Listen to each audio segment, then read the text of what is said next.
10 Things You May Not Know About P.T. Barnum Phineas. Taylor Barnum, better known as P.T. Barnum, was one of the most colorful and influential figures of the 19th century. A master showman, entrepreneur, and promoter, he built a career out of spectacle and savvy marketing, blending entertainment, business, and publicity in ways that still shape popular culture today.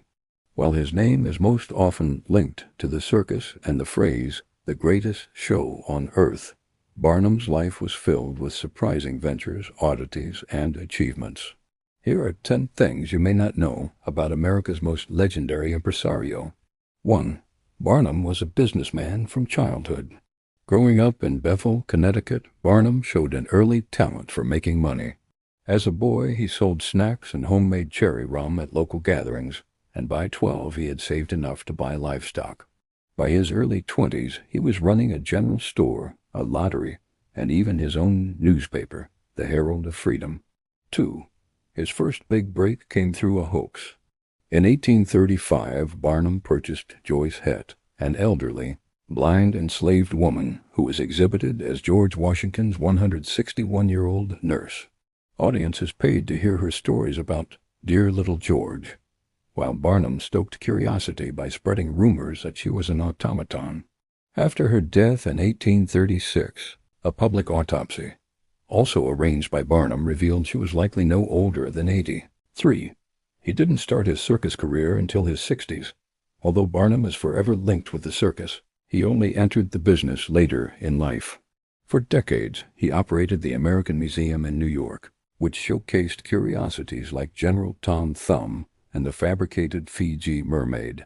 Only after fires destroyed the museum did Barnum launch his famous traveling circus, later partnering with James Bailey to create the greatest show on earth. 4. He helped make opera popular in America. Barnum wasn't only about sideshows. In 1850, he arranged a U.S. tour for Swedish soprano Jenny Lind, who was virtually unknown in America at the time. Through a publicity campaign, he turned her into a sensation, netting enormous profits while introducing opera to mainstream American audiences. 5. He never said, "There's a sucker born every minute." Barnum is often credited with this phrase, but no evidence shows he ever used it. In fact, Barnum insisted his audiences were not dupes but willing participants who enjoyed his playful deceptions.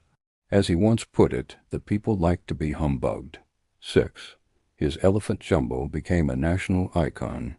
In 1882, Barnum bought Jumbo, a massive African elephant, sparking a craze in the U.S. Jumbomania-inspired souvenirs, postcards, and even the popularization of the word jumbo to mean large. After Jumbo's accidental death in 1885, Barnum donated the stuffed hide to Tufts University, where it became a beloved mascot and symbol of the school. 7. He marched elephants across the Brooklyn Bridge.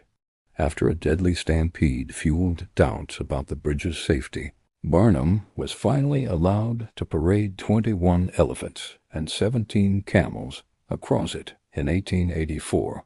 The spectacle, which included Jumbo, reassured the public of the bridge's stability and doubled as brilliant advertising for Barnum's circus. 8. He was a passionate supporter of temperance. Though he once drank socially, Barnum became a lifelong teetotaler in the 1840s after hearing a temperance lecture. He banned alcohol in his museum, staged anti-drinking plays, and proudly claimed his circus animals drank nothing stronger than water. Ironically, his beloved elephant Jumbo was fond of beer. 9. He pursued a political career. Barnum was elected to the Connecticut General Assembly in 1865, where he advocated for voting rights for African Americans and other reforms.